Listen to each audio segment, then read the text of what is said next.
அவர்களே இன்னைக்கு நம்முடைய வீடியோவை பார்த்து கொண்டு இருக்கக்கூடிய நண்பர்கள் அனைவருக்கும் இனி வருகின்ற நாட்கள் அனைத்தும் நல்ல நாளாக மாறட்டும். முருகனினர்களால் உங்களுடைய வேண்டுதல் பிரார்த்தனை எதுவாக இருந்தாலும் நிறைவேறட்டுங்க. இந்த ஆண்டு மகா சிவராத்திரி பார்த்தீங்கன்னா ஞாயிற்றுக்கிழமையில் அமைந்திருக்கு. இந்த நாளில் அனைவருமே பார்த்தீங்கன்னா சிவாலயத்திற்கு சென்று வழிபடக்கூடிய அற்புத நாளாகவும் இருக்குது. ஏன்னா பலருக்கும் இந்த நாள் பார்த்தீங்கன்னா வீட்டில் இருக்கக்கூடிய நாளாக இருப்பதால் இந்த நாளை பார்த்தீங்கன்னா சிவனே மனதார நினைத்து நீங்கள் முழு நாளும் விரதம் இருந்து பார்த்தீங்கன்னா சிவனுடைய நாமத்தை உச்சரித்து கொண்டே இருந்தால் சிறப்பான பலன் உண்டுங்க. மேலும் உங்களுக்கு தீராத நோயாலும் அவதிப்படக்கூடிய நபராக இருந்தீங்கன்னா மாதந்தோறும் வரக்கூடிய தேய்பிரை அஷ்டமி இல்லைன்னா சதுர்த்தி தினத்தில் சிவபெருமானை நினைத்து பார்த்தீங்கன்னா விரதம் இருந்து சிவனுடைய மந்திரத்தை உத்தரித்து கொண்டே சிவ ஆலயத்திற்கு சென்று வந்தால் விரைவில் பார்த்தீங்கன்னா எப்படிப்பட்ட நோயாக இருந்தாலும் விரைவில் குணமாகும்.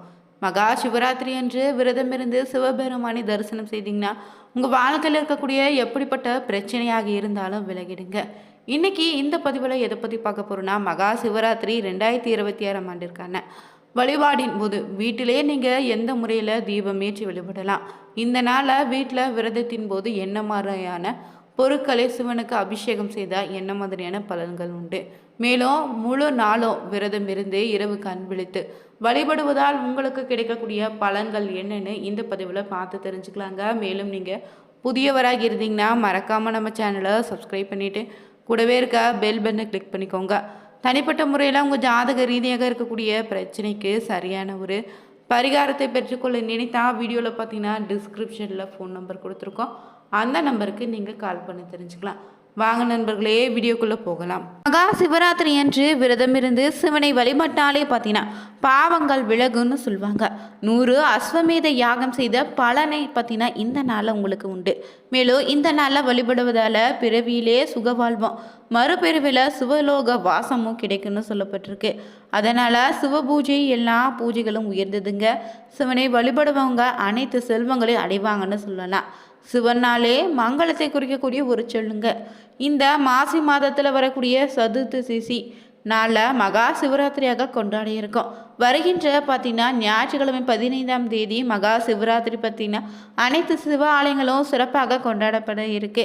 இந்த நாளில் பார்த்தீங்கன்னா மற்ற சிவராத்திரிகளை விரதம் இருக்க முடியாதவங்க இந்த மகா சிவராத்திரி ஒரு நாள் மட்டும் விரதம் இருந்தால் தொடர்ந்து 5 ஆண்டுகள் விரதம் இருந்த பலன் உண்டுன்னு சொல்லுவாங்க. இந்த சிவராத்திரி அன்று விரதம் இருப்பவங்க அதிகாலை எழுந்து நீராடி விட்டு வீட்டில் இருக்கக்கூடிய சிவனுடைய படத்தையோ இல்லைன்னா சிவலிங்கத்தையோ அலங்காரம் செய்து பூஜை செய்திடுங்க. பிறகு பார்த்தீங்கன்னா சிவன் கோவிலுக்கு சென்று வழிபடலாம். அதே போல் இந்த நாட்டில் வீட்டில் பூஜை செய்ய முடியாதுன்னு நீங்கள் வருத்தப்பட தேவையில்லை. அருகில் இருக்கக்கூடிய கோவிலுக்கு சென்று பார்த்தீங்கன்னா நடக்கக்கூடிய பூஜையில் கலந்து கொண்டாலே போதுங்க, சிறப்பான பலன் உண்டு. அந்த நாளில் பார்த்தீங்கன்னா நடைபெறக்கூடிய 4 கால பூஜை அபிஷேகங்களே கண்டு கழிக்கலாம். பால், தயிர், நெய், தேன் பூஜை பொருட்களை கொடுத்து கூட நீங்கள் பார்த்தீங்கன்னா சிவபெருமானை வழிபடுங்க. முழுவதும் உபவாசம் இருக்க வேண்டும், பகலில் உறங்கக்கூடாது. அதே போல் வீட்டில் பூஜை செய்பவங்க மாலையில் குளித்து உலர்ந்த ஆடை அணிந்து கொண்டு நெற்றி நிறைய திருநீர் அணிந்து கையில் உத்ராட்ச மாலையோடு சிவபூஜை தொடங்கிடுங்க. பஞ்சாட்சர மந்திரமான ஓம் நமச்சிவாய எனும் மந்திரத்தை உச்சரித்தே பூஜையை தொடங்கின. 4 ஜாமங்களிலும் பார்த்தீங்கன்னா சிவலிங்கத்திற்கு பால், தயிர், தேன், நெய், சர்க்கரை கொண்டு அபிஷேகம் செய்திருங்க. முதல் ஜாமத்தில் சுத்த அன்னம் கொண்டும் காய்கறி ஆகியவற்றையும் வில்வ பழத்தையும் நெய்வேத்தியமாக படைக்க வேண்டும். 2வது ஜாமத்தில் பார்த்தீங்கன்னா லட்டு பலாப்பழத்தையும், 3வது ஜாமத்தில் நெய் கலந்த பலகாரங்களையும் பாயாசம் மாதுளை பழத்தையும் நெய்வேத்தியமாக படைக்க வேண்டுங்க. 4ஆம் ஜாமத்தில் கோதுமையால் செய்தப்பட்ட பலகாரத்தையும் பழங்களையும் நெய்வேத்தியமாக படைத்து வழிபடணும். ஒவ்வொரு ஜாமத்தில் பூஜை செய்து முடிந்ததுமே தன்னால் முடிந்த அளவு தானங்களை செய்யலாம்.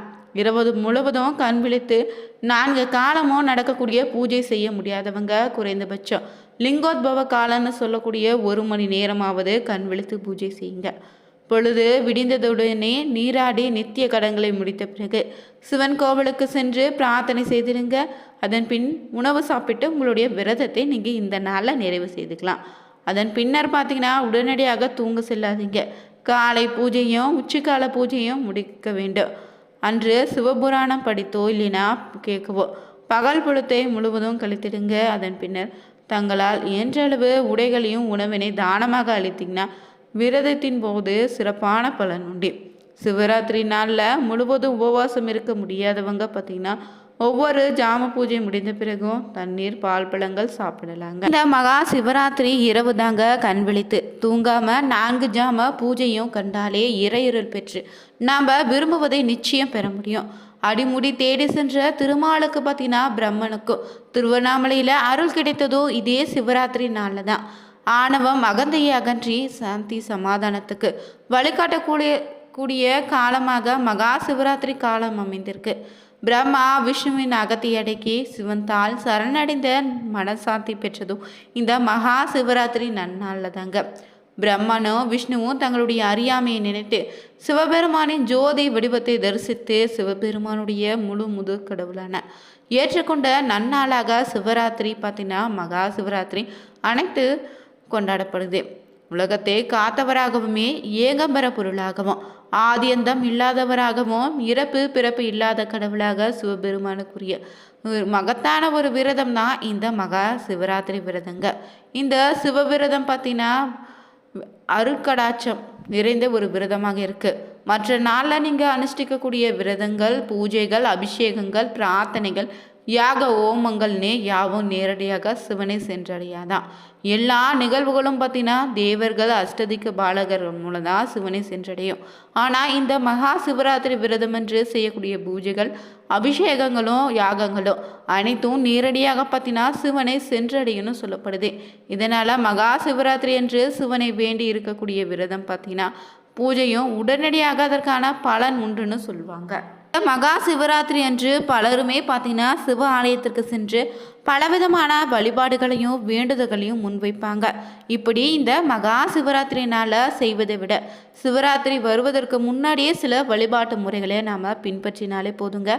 கண்டிப்பான முறையில் நம்முடைய சிவராத்திரி விரதத்தின் முழு பலனும் கிடைக்குன்னு சொல்லப்பட்டிருக்கு. அப்படிப்பட்ட ஒரு தீப வழிபாடு என்னன்னு தான் தொடர்ந்து பார்க்க போகிறோம். இந்த ஆண்டு மகா சிவராத்திரி பார்த்திங்கன்னா பிப்ரவரி 15ஆம் தேதி ஞாயிற்றுக்கிழமை அமைந்திருக்கு. இந்த நாளில் பார்த்திங்கன்னா நீங்கள் இந்த ஒரு தீபத்தை ஏற்றி வழிபாடு செய்வதன் மூலம் அடிமுடி காணாத ஜோதியாக திகழக்கூடிய சிவபெருமானுடைய முழு அருளோ கிடைக்குன்னு சொல்லப்படுங்க. இந்த நாளில் பார்த்தீங்கன்னா மாலை 6 மணிக்கு ஒரே ஒரு அகல் விளக்கில் நெய் இல்லைன்னா நல்லெண்ணெய் ஊற்றி பஞ்சு திரி போட்டு தீபம் ஏற்றுங்க. இந்த தீபம் தொடர்ச்சியாக 3 மணி நேரம் எரிய வேண்டும். அதாவது இரவு 9 மணி வரை எரிய பார்த்துக்கோங்க. பிறகு இதை குளிர வைத்திடலாம். இந்த தீபத்தை ஏற்றுவதற்கு ஒரு தாம்பழத்தட்டை எடுத்து வச்சுட்டு அதில் சிவபெருமானுடைய அம்சமாக சொல்லக்கூடிய விபூதியை பரப்பி வச்சுக்கோங்க. அதற்கு மேலே சந்தனத்தூளை பரப்பி அந்த சந்தனத்தூளின் மேலே தான் இந்த அகல் விளக்கை வச்சு தீபம் ஏற்றணும். இந்த ஒரு தீபத்தை பார்த்தீங்கன்னா மகா சிவராத்திரி அன்று மாலை நேரத்தில் உங்கள் வீட்டு பூஜை அறையில் மனதார சிவபெருமானை நினைத்து தீபத்தை ஏற்றி வழிபடுங்க. பிறகு பார்த்தீங்கன்னா அந்த அகல் விளக்கை எடுத்து சுத்தம் செய்து வைத்த பிறகு அதில் இருக்கக்கூடிய விபூதியை பார்த்தீங்கன்னா சந்தனத்தையும் உங்களுடைய நெற்றியில் தினந்தோறும் வைத்துட்டு வாங்க. சிவபெருமானின் இந்த தீபத்தில் குடியிருப்பதாக எண்ணக்கூடிய விபூதியாக இருப்பதால் சிவபெருமானின் அம்சம் உங்களுக்கு நிச்சயம் சேர்ந்திருக்கும். இதே நெற்றியில் தினமும் நம்ம வைத்துக்கொள்வதன் மூலம் நமக்கு இருக்கக்கூடிய அனைத்து விதமான பிரச்சனைகளும் நீங்குங்க. மேலும் நாம் முழு பக்தியோடு சிவபெருமான் நினைத்து இந்த ஒரு தீபம் ஏற்றி வழிபாடு செய்தாலே பார்த்திங்கன்னா சிவபெருமானுடைய அருளால் நமக்கு அனைத்து விதமான நன்மைகளும் உண்டாகும். சிவபெருமானுடைய பரிபூர்ண அருளை பெறுவதற்கு உதவக்கூடிய இந்த சிவராத்திரியில் நாம் இந்த ஒரு தீபம் ஏற்றி வழிபாடு செய்தாலே நம்ம 4 கால ஜாமத்தில் கண் விழித்து வழிபாட்டு செய்த பலன் உண்டுங்க. இந்த ஆண்டு மகா சிவராத்திரி பார்த்தீங்கன்னா மாலை 15ஆம் தேதி 5:51 சதுர்த்த திதி துவங்குது. அடுத்த நாள் 16ஆம் தேதியன்று மாலை 6:26 வரைக்கும் சதுர்த்த திதி இருக்குது. அதற்கு பிறகு அமாவாசை திதி துவங்கி விடுவதால் 15ஆம் தேதி மாலையே நீங்கள் பார்த்தீங்கன்னா 6 மணிக்கு பிறகு கோவிலுக்கு சென்றோ வீட்டிலேயே விரதத்தை தொடங்கலாம். பிறகு அதற்கடுத்த நாள் காலை பூஜையோடு உங்களுடைய விரதத்தை நிறைவு செய்துக்கலாங்க. இந்த 4 கால பூஜையிலும் கலந்து கொள்வது சிறப்பான பலன் உண்டு. இந்த நாளில் பார்த்தீங்கன்னா இரவு முழுவதும் கண் விழித்திருப்பது ரொம்ப முக்கியம்னு சொல்லுவாங்க. முடியாதவங்க மாலை நேரத்தில் கோவிலுக்கு சென்று வழிபட்டுட்டு உடல் ஒத்துழைக்கும் போது விரதத்தை நீங்கள் கடைபிடிக்கலாங்க. மேலும் இந்த நாளில் சொல்லக்கூடிய மந்திரமாக பார்த்தீங்கன்னா சிவ காயத்ரி மந்திரம், சிவ தியான மந்திரம், மகா மிருத்யுத்த மந்திரம், ஓம் நமச்சிவாய என்னும் மந்திரத்தை நீங்கள் மனதார சொன்னாலே போதும். ருத்ர மந்திரமான ஓம் நமோ பகவதே ருத்ராய எனும் மந்திரத்தை எத்தனை முறை சொல்ல முடியுமோ அத்தனை முறை இந்த நாளில் சொல்லி வழிபடுங்க. நிச்சயம் உங்களுடைய வேண்டுதல் நிறைவேறும். இந்த ஒரு பதிவு பிடிச்சிருந்தா லைக் பண்ணுங்கள், ஷேர் பண்ணுங்கள், கமெண்ட் பண்ணுங்கள். மறக்காமல் நீங்கள் சிவராத்திரி அன்று இந்த தீபம் ஏற்றி வழிபட்டிங்கன்னா கமெண்ட் பாக்ஸில் பதிவிடுங்க. Thank you viewers.